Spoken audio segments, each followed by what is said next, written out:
Y'all, thank you for taking the time to tune into Medley's Minute. If this is your first time to tune in, my name is Stefan Medley. I'm running as an independent candidate for the U.S. House of Representatives, District 10 in Texas. Last week, I went into a bit more detail on why I'm running as an independent rather than affiliating, and then I also started addressing a topical hot issue. Immigration and border security has been in the news a smidge more than has been even in recent years. Tonight, I'm going to talk a bit more about the proposed solution. Since I did run out of time last week, I didn't get to finish that train of thought. So we're going to finish up that talk, which if you missed that one, you can catch up on that episode and that show and the previous one on GCD Network's website. You also have a direct link to the past shows on my website, stefanmedley.com. I encourage you all to fill out a contact form, follow me on social media. Let me know what you think about my ideas, if you have suggestions, input, and just let me know what's important to you, what you want to hear me talk about. I'm happy to talk. So, as I've said before, and I will continue to say every chance I get, I feel one of the biggest failings with our current government is the lack of direct communication between those that have been elected and the people that they're supposed to be representing. They get in and then it's radio silence, relatively. So I'm trying to distance myself from that as much as I can. So that starts with the campaign. I want to be as involved with the people of District 10 and the people of the country as I can. So please reach out. Let's start a conversation about what's important and see what we can do to fix things. More input I get from you, more I can develop ways to better serve you, and let's see if we can't get the country turned around. Also, as of my last podcast, I've decided to bookend each episode with a dad joke because I think that's the peak of humor. I know it's a controversial opinion, but I also want to leave everyone with something positive coming out of these shows, especially since most of the issues are rather charged and not really easy to talk about without getting fired up. So, start and end with one. My mom refers to this as the Oreo cookie method. There's a coarser name that you may be familiar with, but it's not exactly appropriate for polite company, so we'll call it that. Yeah, so just by starting and ending, makes it a little bit more palatable. Let's you go about your day a little bit easier after it, in my mind at least. So, without further ado, today's opening joke. I was fired from my job at the juice factory. They said I couldn't concentrate. So, to recap last week, I talked about immigration, border security, very hot topics, and they continue to make front page news. We've got I've got some notes here. We've got impeachment articles against the Department of Homeland Security Secretary because some lawmakers feel there have been high crimes and misdemeanors, which is a direct quote, in the handling of the southwestern border. And I definitely agree.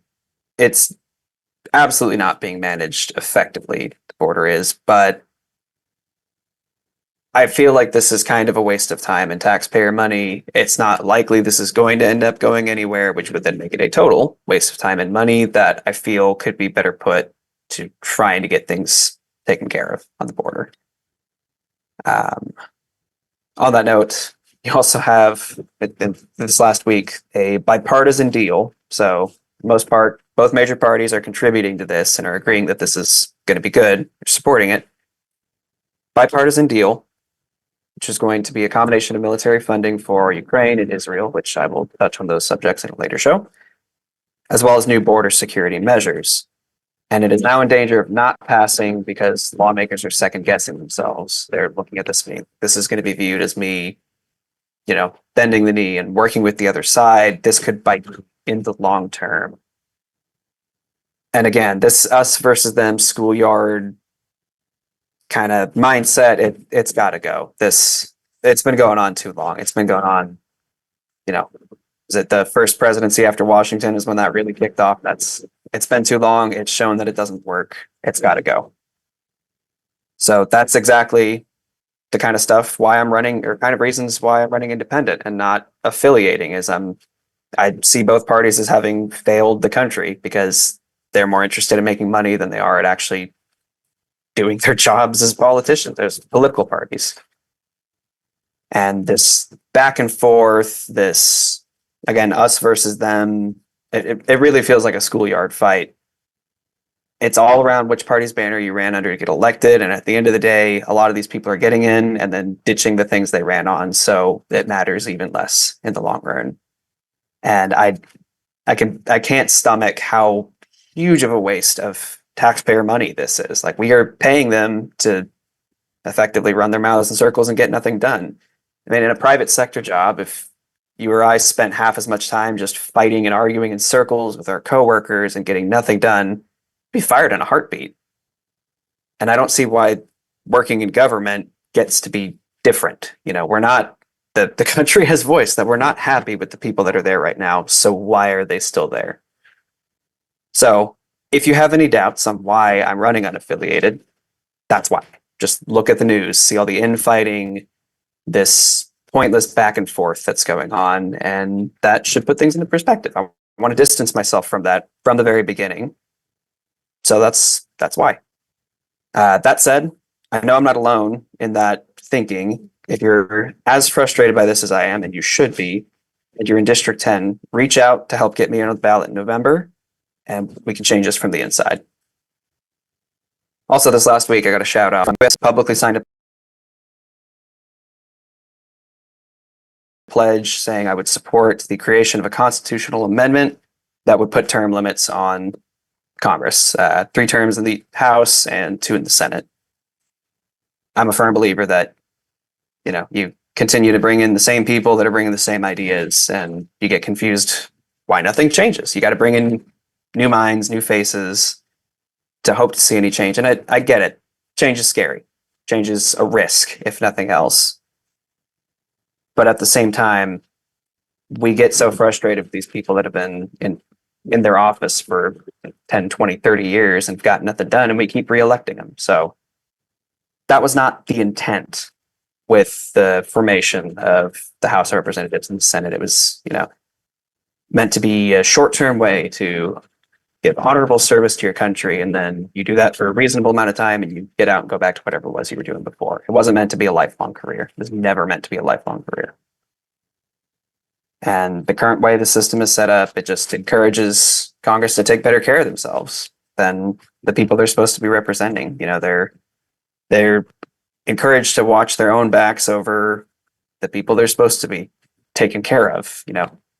What other jobs are there where you and your coworkers get to decide, hey, do we get a pay raise this year? And your boss, the American people, don't get as much say in that as they would outside of the government. That just, it doesn't track. It doesn't make sense.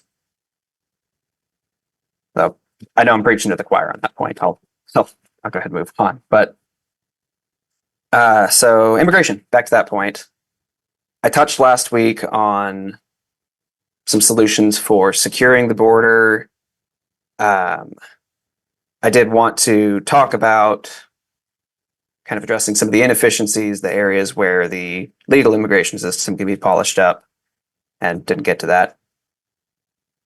So last week was solutions for the securing of the border. This week, we're going to talk more about the process and where that can be changed. On that note, I had mentioned the best way to figure out how we're going to get the border secured is to talk to people that are actually there working. We can hear secondhand, read in the news, all sorts of kinds of things, but unless it's coming from the relative horse's mouth, we can't really gauge the accuracy of it. It's easy for things to be taken out of context, be misinterpreted. So I said it'd be best to go talk to the people there and be like, hey, what do we need? What equipment do you need? What doctrine change do we need? What needs to change to get this done? And then I had the thought, I don't need to get elected to go do that. So I'm in the process of reaching out to Texas DPS, the Texas National Guard, Department of Homeland Security, and any other pertinent agencies that I can think of to start this, get this ball rolling. I can start getting input from people that are being directly affected by this. So that said, if you have or someone who has relevant experience, you're actively on the border, anything along those lines, reach out and let me know. I'm more than happy to speak with anyone on this and future subjects. This is not going to be the only issue where I'm going to want that inside knowledge. Getting back on track. Last week, I'd said simplification and overhaul of the legal system in addition to locking down the border a little tighter. Which on that note, just a quick recap, firm believer, soft correction, then a hard correction. If we apprehend someone, it's their first time, we ask them like, hey, why are you doing it this way? And they go, look, I didn't know how to do it legally. I say fair enough. You can't reasonably fault someone for what they don't know. So give them the education on how to do it properly, send them back to the countries of origin if feasible, give them access to the resources they need to do it the right way the next time. There was also another idea that I'd had that I'll touch on later when I get to that. But this is, of course, only for your first-time offenders. You know, we catch someone and they're like, oh, I just didn't know. And yeah, fair enough. We send them off and we catch them again down the road. It's like, okay, but you don't get that excuse anymore. But by offering this second chance, it lets the people whose hearts are in the right place, you know, they wanted to come legally or they just wanted to get here. They didn't know that there was a legal and an illegal way. It gives them the chance they need to do the right thing while also holding them accountable for the crime that they committed, whether they knew they were committing it or not. And for repeat offenders, we now have more justification for coming down on them harder because they can't use the ignorance excuse twice. So increasingly harsh prison sentences, deporting them immediately, removal of their right to immigrate, or their ability, I should say, to immigrate legally. You know, we can ramp up the punishment scale from that point for repeat offenses, just like we would stateside with anything illegal. If you're unwilling to do the right thing, after we give you everything, tell you everything you need to do, give you the resources we can that you need, and you still don't do it right, we don't want you here. Come here to contribute to the country, to society, build a better life for yourself and your family. Don't come here to cause problems and put additional strain on our already very limited resources. So in the overhaul of the current process, you just scan through the timeline on the U.S. Department of State's website. It should immediately start throwing some red flags. It's tedious, it's complicated, it's expensive, it's complicated. There were some metrics that were listed on the website. This isn't like hidden information at all, that are quite eye-opening to why maybe people that would legally immigrate would want to do it illegally. Typically takes 1.5 to 3 years to go through the process. That's optimistic. And it can cost between $4,000 and $12,000 between the legal and State Department fees. And the cost on its own is absurd. You know, splitting the difference, $8,000 is money that most Americans that have been here their whole lives would not have just lying around. So expecting people who are coming from deeply impoverished countries to have 4 to 12 grand ready, it's unrealistic at best, and it's malicious at worst. And 1.5 to 3 years of being in this process is a very long time to be unsure of the outcome. I'm going to have to do some more digging to get further into it, find, you know, some more specific inefficiencies here and there, but I've already found some choke points, and so I've got some suggestions for where we could do some overhaul. So we catch someone at the border for the first time, we give them a choice. We send you back, and you go through the process legally, or we hold you here in a controlled environment. Think like, in my mind, this would be kind of a purpose-built town, for lack of a better way of putting it. But we put you in a controlled environment where you can demonstrate through work or willingness to educate yourself that you can be a productive American. And in exchange, we help you by giving you a place to live there and give you access to the resources you need to immigrate legally. You have to look at a lot of these migrants that are coming in.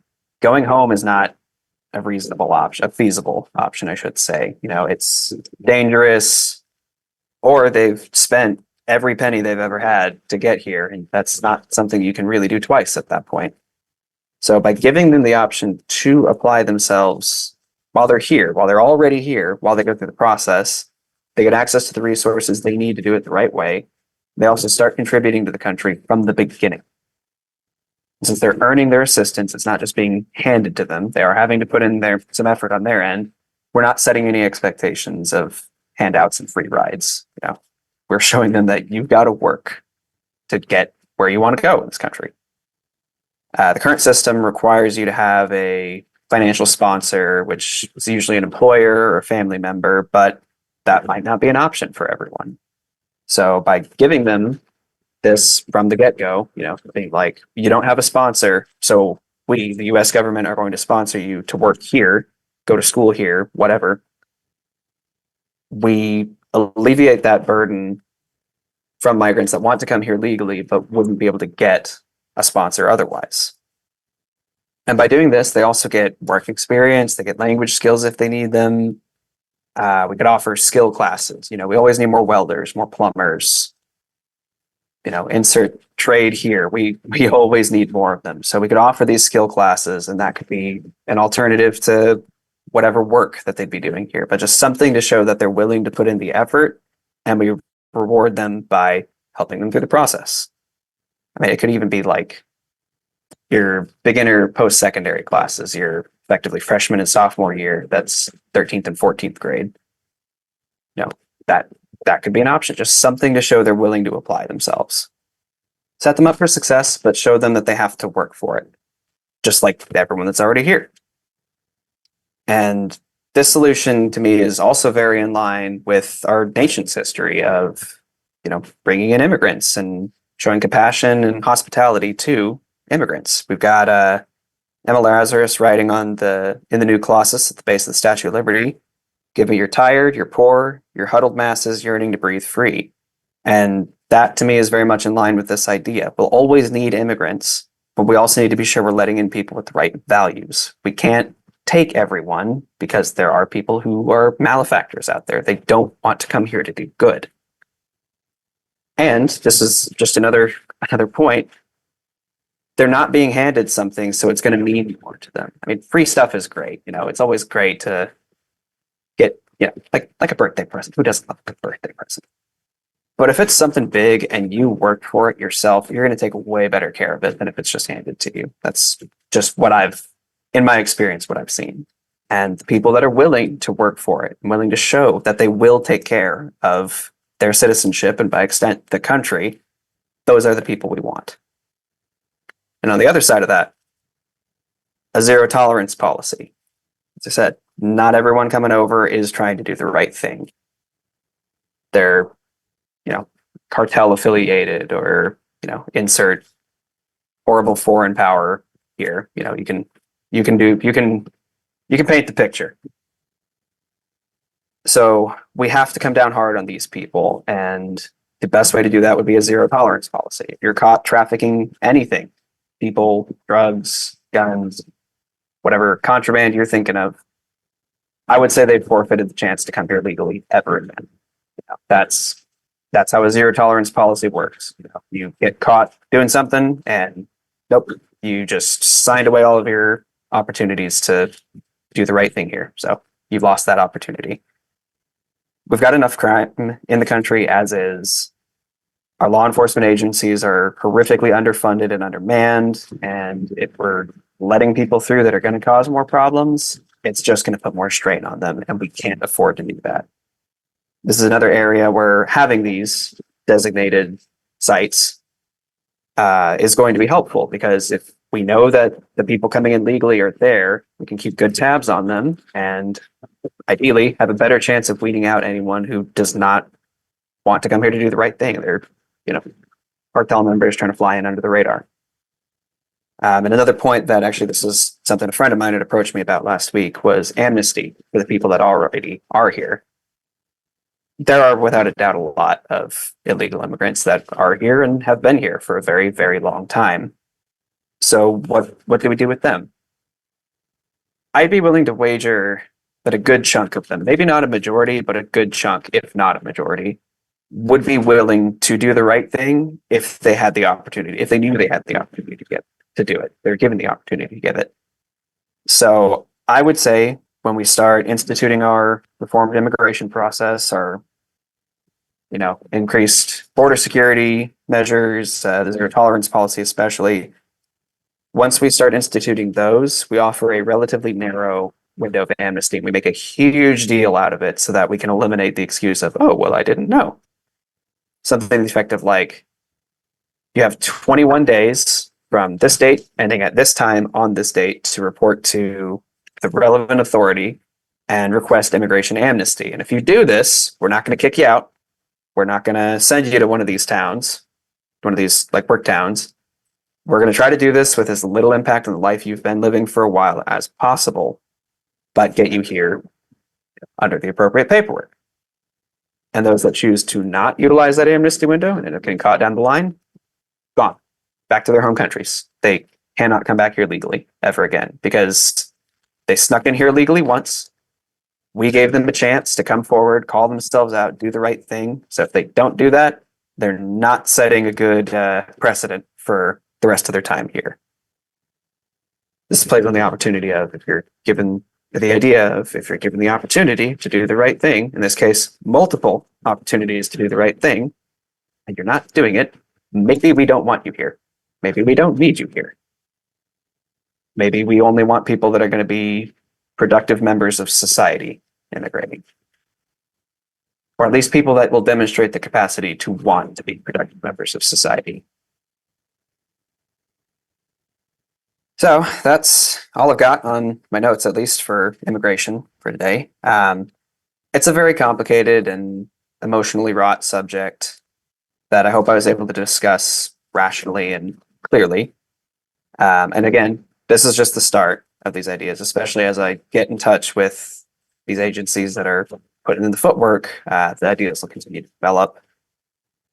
We've got a long way to go to election day, and it'll be an even longer way to actually getting some of these put into place. So these ideas will continue to be developed as we get more and more information. We can make better and better calls, more and more informed calls on what to do. And again, if you've got input, please reach out. Let me know. I'm happy to hear you. Even if I end up disagreeing with you, I'm happy to hear you. So just let me know. As promised, your end of show dad joke. This one's pretty bad, just a warning.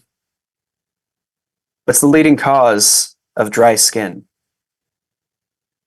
Towels. I like that one. That one hurts.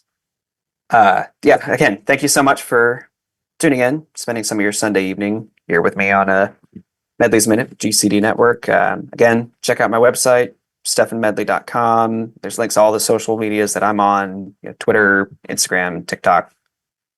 So follow me there. There will be updates to the campaign as we're moving along. There's a link to some campaign merch and a direct donation link. Every penny going to that goes right into the campaign, goes back to helping y'all. Also going to be getting yard signs in the relatively near future. Once I do have those, there will be another contact form. If you're in District 10 and you fill one of these out, I will personally deliver that yard sign to you. I will drive to your house and hand it to you, shake your hand, and greet you. Happy to do that. Also, that contact form, again, is on the website. So if you have questions, comments, concerns, just want to say hi, whatever it is, reach out. Let me know. I want to hear from y'all. Thank you again for your time and support. Hope y'all have a great week. I'll see you next Sunday at 6 o'clock Eastern, 5 o'clock Central. Once again, this has been Medley's Minute on GCD Network. Good night. Y'all be kind. We've got Randolph's Corner coming up next here in a few minutes. But yeah, that is all I've got for the evening. So, night, y'all.